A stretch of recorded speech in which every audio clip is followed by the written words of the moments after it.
はい、皆さんこんにちは。モノルです。今回は、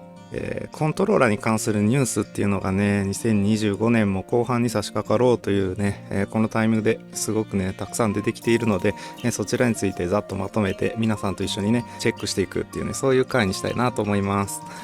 まずはね、こちらにある、スイッチ2ですね。私もなんとか抽選に当たってスイッチ2の本体の方は手に入れることができました。こちらで普通にこうやってサイクロン2でね、遊ぶことができてます。で、ここでね、スイッチ2のコントローラーの仕様っていうのがいろいろとね、出てきてます。スイッチ2のジョイコン2、プロコン2はポテンショメーターっていうね、従来の接触式センサーのスティックが採用されているっていうことですね。残念ながらね、アルプス製ホールエフェクトとか TMR っていうのは出てきてくれなかったっていうことで、期待してただけにちょっと残念だなって思ってる方多いと思います。後でお話しするリニアな TMR スティックモジュールの発売とかを考えるとですね、今後スティックモジュールっていうのは中華製一色になりそうだなっていうね、気がしています。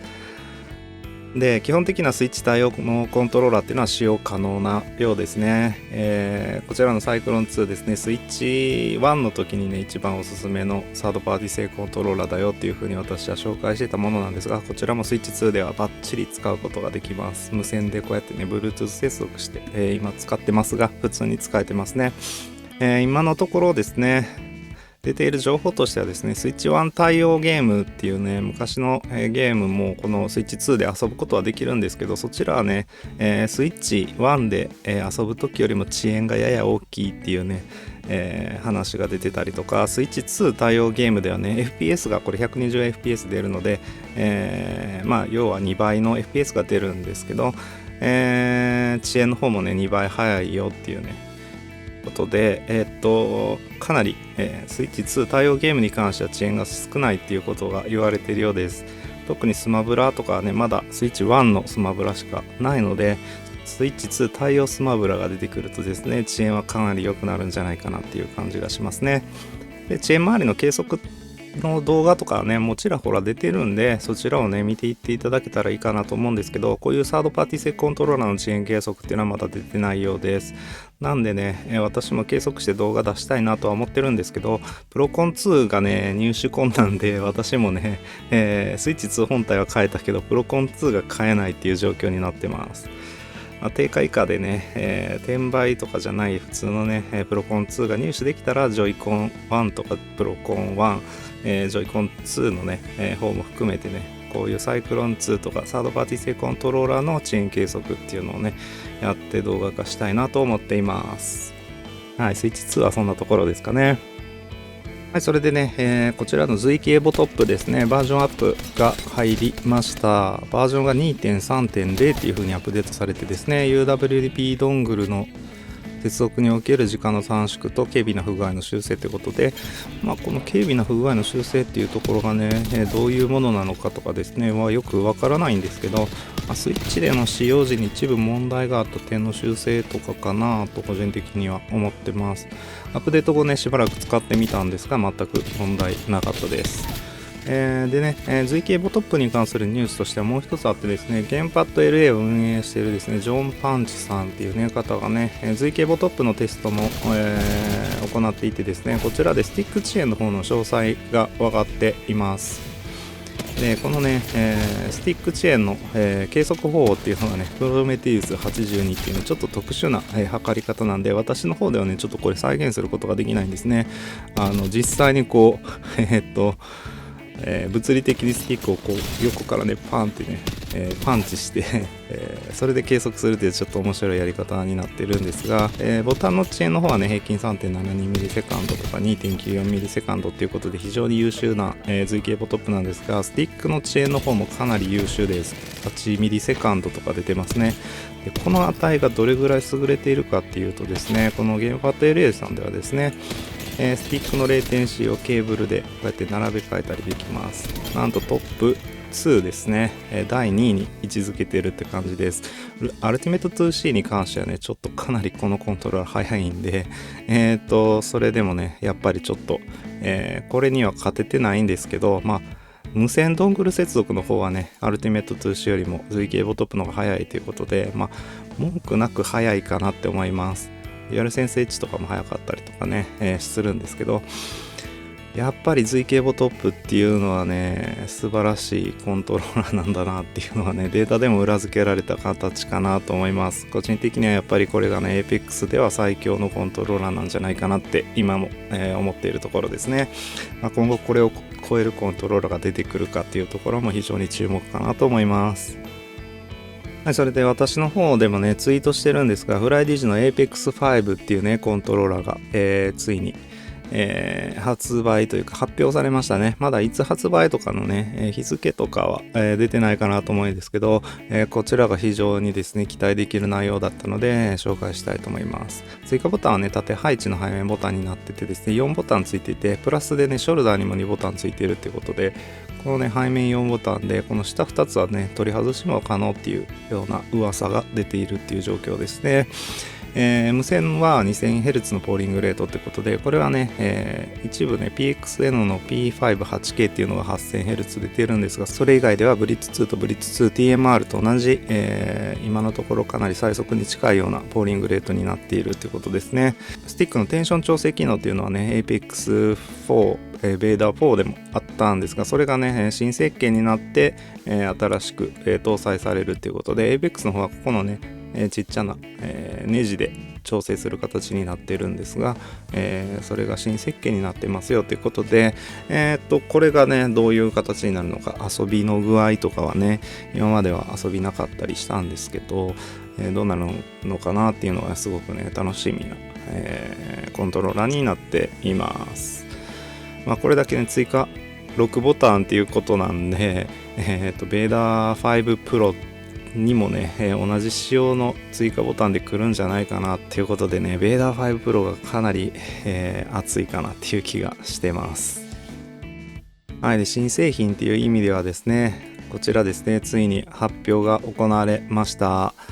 ゲームサーの G7 Pro ですね、7月16日から予約が公式サイトにて開始されるっていうことです。こちらね、ゲームサーの G7SE ですね。はい、私もちょっとね G7 Pro のレビューのためにこちらもねちょっと買い戻したりっていうのをねしてね、準備万端、G7 Pro の、レビューをしていこうと思ってるんですけど、こちらのね G7SE がものすごく持ちやすいコントローラーっていうことでね、非常にこういうねコントローラーの持ちやすさ重視の方にはですねすごい定評のあるコントローラーだったんですが、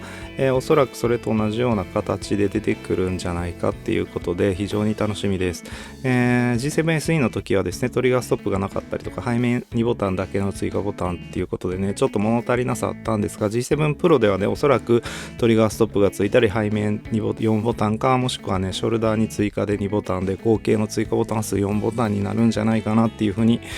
思っているのでですね、 FPS ゲームでもがっつり使っていけるようになって、しかも持ちやすいっていうねかなり今までとちょっとね方向性の違う機能もりもりっていうよりかはですね、持ち心地でもすごく重視したようなコントローラーになるんじゃないかなっていうところで、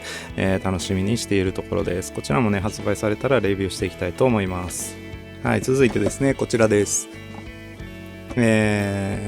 もうすでにね今度発売されたコントローラーですね。こちら、ゲームサーのテゲナリアライトっていうねそういうコントローラーが発売されています。こちらねゲームサーのタランチュラプロですね、こちらの廉価版っていう形のコントローラーになっていて、こちらが6月9日ですねに発売されたっていうことです。ホールエフェクトスティックで背面にボタン付きのプレイステーション配置のコントローラーってことでね非常に、いいかなっていうふうに思うのと、価格がね現在なんと3299円ということで非常に安いコントローラーになってます。残念ながらトリガーストップだけはねついてないんですけど、プレイステーション配置のコントローラーをね、求めていた方にとっては非常にいいコントローラーになる可能性があるので、こちらねこれでいいんじゃないっていう風に、なるかどうかっていうのところをねちょっとレビューしていく予定にしています。はい、続いてですねコントローラー好きとしてはちょっと外せないですね。この方もかなりねコントローラーについて詳しいですね。ラッシュゲーミングのグリードさんですね、プロゲーマーの方なんですが、こちらの方が非常にね面白い動画を上げてたのでですね、こちらも、ご紹介したいと思います。はい、こちらのですねおすすめ愛用パッド FPS 歴20年目で見つけた至高のコントローラーゲームサー G7 っていうねこちらの、動画になります。この動画でですね非常に、いろいろ面白いね話をされているので、コントローラー好きの方はねぜひチェックしてほしいなと思います。こちらね概要欄にリンクの方を貼っておきたいと思います。ほんのちょっとねリニア化についてもね触れていてくれてね非常に嬉しかったです。リニア化してもちょっと違和感残るよみたいな話もされていたんですがね、ぜひね最新の APEX ランキングの方の動画でね私が取り上げてる設定も試していただけたら違うんじゃないかなって思ったりはするんですけど、この中でね、Call of Duty のプロは誰もホールエフェクト TMR を使ってないよという話ですね。確かにプロゲーマー界隈でね、ホールエフェクト TMR を使ってるっていうのは一部のね、スポンサー関連のところを除いてですね、ポテンショメーターのコントローラー一択っていう状況にはなっていますね。で、ゲームサー G7 っていうこちらのコントローラーはポテンショメーターのコントローラーってことでですね、非常にいいコントローラーということで紹介をされていました。確かにね、まだまだポテンショメーター一強っていう感じでは、ね、特に FPS プロゲーマーの中ではねそういう感じがあるんですが、ただねそれを変える可能性のあるジョイスティックっていうのが発表されました。そちらはこちらの K シルバーの JS13 Pro っていうねスティックモジュールになります。私もこれ Reddit での情報でしかね、知らないのでですね、実際のところこれが私の思っているようなねスティックなのかっていうのはわからないんですが、ビリビリの方の K シルバーの公式アカウントの方を見るとですね、細かくどういう仕様なのかっていうのが分かるようになってます。で、このリニアレスポンスっていうところが非常にですね気になるところです。出力電圧はですねリニアな、レスポンスであるということをですね、謳っています。これはですね TMR のスティックとしては初のものなんじゃないかなと思います。特定のレンジっていうのはですね倒す角度ですね26度ぐらいだったかな、ある程度の狭い範囲でしかリニアにはならないということなんですが、これはね、全然問題なくてですね、だいたいスティックの、倒す角度っていうのはですね、このサイコロ型の、スティックだったら21度とか22度までぐらいですかね、なんで26度ぐらいまで対応していればですね全然問題ないということですね。でこれがね、仮に、本当にですねリニアであればですね、ついにですね非接触式センサーでリニアな出力ができるスティックモジュールが開発されたということになります。この JS13 Pro ですね、実際まだ、残念ながらアリエクスプレスとかですね、そういったところで入手することはできないんで輸入することもできないんですけど、こちらね、入手できるようになったらですね速攻ちょっとテストしてですねデュアルセンスに、積んでみたりしてですね、またね動画化していきたいと思います。これはね、もし、本当にリニアなのであればですね、完全にねポテンショメーターの上位互換のスティックっていうことになってくるんじゃないかなと思いますね。そんなわけでですね、ざっとですね、今のコントローラーニュースっていうのを取り上げてきました。だいぶですね、今年ね、前半はちょっとコントローラー不作って言っていいような状況だったかなっていうふうに私なんか思うんですよね。上半期に発売されたコントローラーの中でのね、MVP だったのはやっぱりこちらのね、Ultimate to Wireless コントローラーかなと思いますね。こちらの、Bluetooth 版も出ていてですね、ワイヤレスの方もファームウェアアップデートでおそらくスイッチ対応されているんじゃないかなと思うんですけど、ちょっとアップデートまでは追いかけられてないんですが、上半期はこれだけだったかなっていう感じで、8ビットド以外の他のメーカーさんあまりね、フラッグシップみたいなね、コントローラー出してこなかったんですけど、ついにですね、今年もね、後半に入ってですね、たくさんの、フラッグシップモデルっていうところとかですね、いろんなね、スティックモジュールの改善だったりっていうことでコントローラー業界だいぶ熱くなりそうです。なので非常に楽しみですね。私もどんどん動画出していけたらなと思うんで、ぜひね、よろしかったらですね、この動画への高評価とチャンネル登録をしてですね、新しい動画の方をお待ちいただけたら嬉しく思います。よろしくお願いいたします。今後の予定についてはですね、一応この2つのコントローラーのレビューっていうのは決定してますね。T7 Pro フローラルとテゲナリアライトっていうね、ゲームサーのコントローラー2つはレビューしていきたいなと思ってます。その他ですね、いろんなコントローラー発売されていったりですね、これは面白いなって私が思った、ものについてはね、スティックモジュールとかも含めて、スイッチ2の方とかもね、プロコン2が入手できたら動画化したいなと思ってますし、たくさんね、アップロードしていくネタあるかなと思いますので、ぜひ動画の方をお待ちいただけたらなと思います。はい、以上、モドルでした。ご視聴ありがとうございました。また次回の動画でお会いしましょう。バイバイ。